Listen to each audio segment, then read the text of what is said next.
kaj pravzaprav je treba storiti, da se bodo zdravniki bolje počutili, bomo rekli, v svoji koži pa na svojem delovnem mestu. Kot sem že rekel, večina zdravnikov, in pogovarjam se pravzaprav z zdravniki po vseh javnih zavodih, ne čuti več pripadnosti svojim inštitucijam.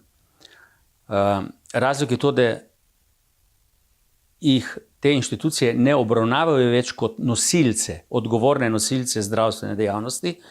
To nalogo jim je postavil Zakon o zdravniški službi, ampak enostavno izvajalce, ki morajo biti pridni in po potrebi tiho.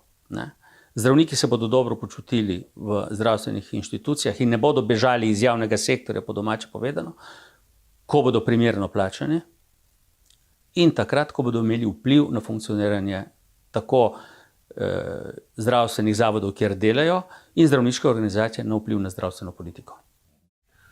Še po vašem mnenju, je v Sloveniji zdravnikov dovolj, različna mnenja so, in ali je denarja v zdravstvu dovolj?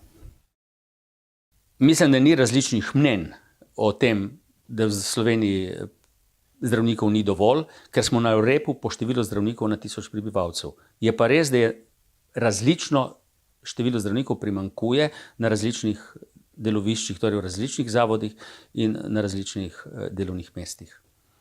Če hočemo imeti evropsko primerljivo zdravstvo, kar politiki pacientom kar naprej obljubljajo, seveda zdravstva denarja ni dovolj in ga tudi nikoli ne bo. Je pa po drugi strani res, da je zaradi slabe organizacije, zaradi hudih korupcijskih škandalov, ki so se v kratki zgodovini Slovenije v zdravstvu kar naprej dogajali. Spomnim se operacijskih miz, aneksov gradnje Onkološkega inštituta, zgodb za pediatrično kliniko, da ne govorim o namernem izogibanju Zakona o javnem naročanju.